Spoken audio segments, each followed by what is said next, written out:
Hello friends, मैं नीरज निषाद आज एक बार फिर से आप सभी का अपने इस YouTube channel Neeraj music classes for TGT and PGT पर स्वागत करता हूं। जैसा कि आप सभी को पता है कि ये चैनल स्पेशली ऐसे अभ्यर्थियों के लिए बनाया गया है जो म्यूजिक से संबंधित हो, जो म्यूजिक टीचर बनने की तैयारी कर रहे हैं या फिर जो बच्चे high school, intermediate, graduation, post graduation या फिर यूजीसी नेट एग्ज़ाम की तैयारी कर रहे हैं, उनके लिए ये चैनल काफ़ी लाभकारी होने वाला है। अगर आपने अभी तक जो है चैनल को सब्सक्राइब नहीं किया तो चैनल को आप लोग ज़रूर सब्सक्राइब कर लें। अब वीडियो में हम ज़्यादा समय ना लेते हुए हम सीधे वीडियो को आगे बढ़ाते हैं। आवर्तन, आवर्तन क्या होता है? जब हम किसी ताल को पहली मात्रा से लेकर के आखिरी मात्रा तक एक बार पूरा खड़ा बजा देते हैं तो उसको एक आवर्तन या फिर एक चक्कर बोलते हैं।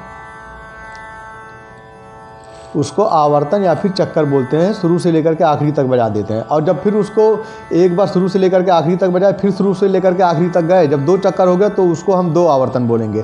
फिर उसको शुरू करके तीसरी बार लेकर के गए तो उसको 3 आवर्तन। ऐसी बार जितनी बार आप उस ताल को घुमा करके बजाओगे उतना आपका आवर्तन संख्या होता जाएगा। तो ये आपका हो गया आवर्तन के बारे में। संपदी ताल, संपदी ताल क्या होता है? ऐसे ताल जिनके सभी विभागों में समान मात्रा हो उन्हें हम संपदी ताल कहते हैं। ऐसे ताल जिनके हर विभाग में एक तरीके से मात्रा हो, जैसे 3 ताल है, 3 ताल के हर विभाग में जो है 4 मात्रा है। तिलवाड़ा ताल, इसके हर विभाग में जो है 4 मात्रा है। एक ताल है 4 ताल, इसके हर विभाग में आपका जो है 2-2 मात्रा है। ऐसा नहीं कि किसी में 2 है, किसी में 5 है, किसी में 3 है। जब हर विभाग में एक समान मात्रा होंगे तो उसे हम संपदी ताल कहते हैं।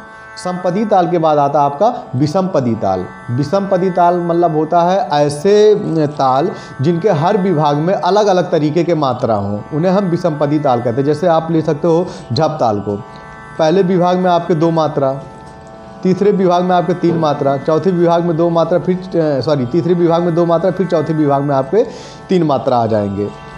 उसी तरीके से आप जो है इस ताल को भी ले सकते हो, धमार ताल को। पहले विभाग में 5 मात्रा, दूसरे में 2, तीसरे में 3, चौथे में 4, यानी जितने विभाग उसमें अलग अलग मात्रा है। तो ये विषमपदी ताल के अंतर्गत आता है। लय, संगीत में गाने बजाने या नृत्य के सामान्य चाल को जो होता है वो लय कहा जाता है। संगीत में गाने बजाने या नृत्य में सामान्य चाल को जो होता है वो लय कहा जाता है। लय जो होता है वो 3 प्रकार का होता है। पहला आपका आता है विलंबित लय, जो बहुत आराम से, बहुत स्लो चलता है। दूसरा आपका आता है मध्य लय, जो ना तो बहुत स्लो होता है ना बहुत तेज होता है, बीच के लय को हम मध्य लय बोलते हैं। तीसरा आपका आ जाता है द्रुत लय। इस लय को जो होता है काफ़ी तेज होता है ये। तो आशा करता हूँ कि आप सभी को लय के बारे में भी समझ में आ गया। आपका आता है ताल। ताल क्या चीज़ होता है? मात्राओं के समूह को ताल कहा जाता है। मात्राओं के समूह को ताल कहा जाता है। ताल के जो होते हैं वो 10 प्राण होते हैं।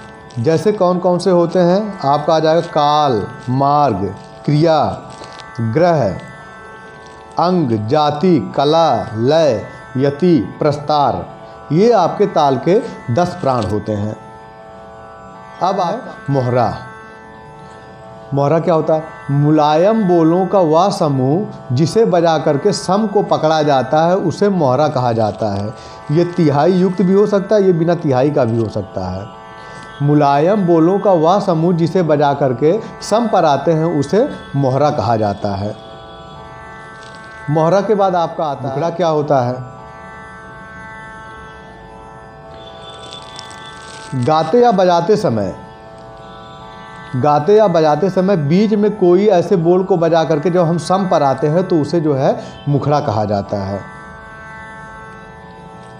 गाते या बजाते समय जब हम किसी बोल को बजा करके सम पर आते हैं तो उसे मुखड़ा या मुखड़ा तो कहा जाता है, उसे कभी कभी छोटी उठान भी कहा जाता है, उसे मुखड़ा या छोटी उठान कहा जाता है। टुकड़ा, बोलों का वह समूह जिसका विस्तार कायदा या रेले के तरीके से ना हो उसे हम जोते हैं टुकड़ा बोलते हैं। बोलों का वह समूह जिसका विस्तार कायदा या रेले के समान ना हो उसे हम जो है टुकड़ा। अब आपका आता है पेशकारा। पेशकारा क्या होता है? विशेष प्रकार के कठिन और सुंदर कायदे को जो होता है पेशकारा कहा जाता है। कायदों में जो होता है तिहाई भी हो सकता है। पेशकारे की एक खासियत होती है कि इसका जो चाल होता है वो डगमगाती हुई चलती है, द्रुत लय में, डगमगाती हुई द्रुत लय में चलती है। बहुत इंपॉर्टेंट जानकारी है। और इसमें अधिकतर स्वतंत्र बोलों का प्रयोग किया जाता है पेशकारा में। बड़ा व जोरदार खुले बोलों का वह टुकड़ा जो कम से कम 2 आवृत्तियों का हो या इससे ज़्यादा भी हो सकता है, उसे हम जो है परन कहते हैं। परन जो होता है अधिकतर पखावज की चीज़ है, ये पखावज पर इसको बजाया जाता है। बड़ा व जोरदार तथा खुले बोलों का वह टुकड़ा जो कम से कम 2 आवृत्तियों का हो या इससे ज़्यादा का भी हो सकता है, उसे हम जो है परन कहते हैं। परन जो होता है वो पखावज पर बजाया है। रेला कायदे से बने हुए कुछ विशेष प्रकार के पलटों को जो सुनने में अच्छा लगे उसको उलट पलट कर बजाने की क्रिया को जो है रेला कहा जाता है। याद रखिए, रेला हमेशा द्रुत लय में बजाया जाता है। कायदों से बने हुए कुछ विशेष प्रकार के सुंदर पलटों को जो है रेला कहा जाता है, जो काफ़ी तीव्र गति में बजाया आता है। कायदा, कायदा क्या होता है? बोलों का वह समूह जो किसी ताल के ताली खाली विभाग मात्राओं का पालन करते हुए बना हुआ हो, उसे हम जो है कायदा कहते हैं।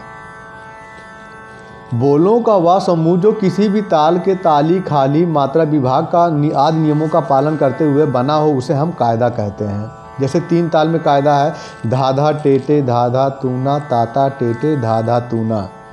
इसमें इसके सम ताली खाली विभाग सभी का जो है इसमें पालन किया गया है।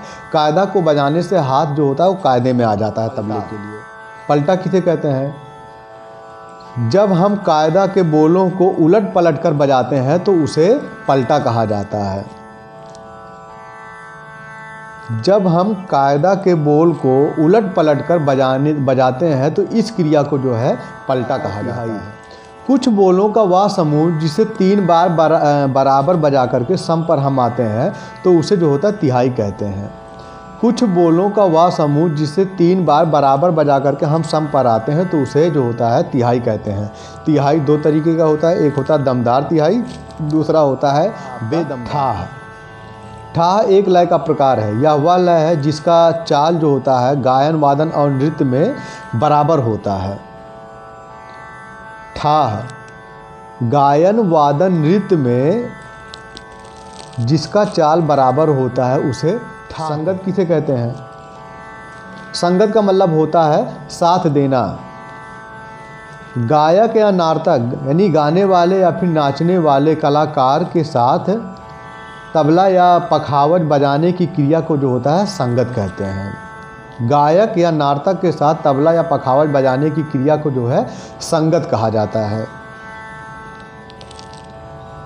तो ये हो गया वीडियो के आखिरी में एक बहुत ज़रूरी जानकारी हम आप लोग को देना चाहेंगे बारे में। काकू क्या होते हैं? कंठ की भिन्नता से आवाज़ में जो भिन्नता आ जाती है उसे काकू कहा जाता है। कंठ की भिन्नता से हमारे ध्वनि में जो भिन्नता पैदा होती है उसे काकू कहा जाता है। ये 6 प्रकार के होते हैं। अधिक जानकारी के लिए आप नाट्य शास्त्र का 17वां अध्याय देखेंगे तो आपको जानकारी मिल जाएगी। आशा करता हूँ कि आप सभी को वीडियो अच्छी लगी होगी। अगर आपको अच्छा लगा हो तो आप अपने दोस्तों में ज़रूर इसको शेयर करें, लाइक करना ना भूलें। और अगर आप अभी तक चैनल को सब्सक्राइब नहीं किए हैं तो चैनल को ज़रूर आप लोग सब्सक्राइब कर लें, ताकि अगले आने वाली वीडियो का नोटिफिकेशन आप तक ज़रूर आ जाए। जो बहुत ही इम्पॉर्टेंट चैप्टर हैं एग्ज़ाम के नज़रिए से, उस पर हम आप सभी को एक सेपरेट वीडियो ज़रूर बना करके देंगे कुछ ही समय के अंतर्गत। धन्यवाद।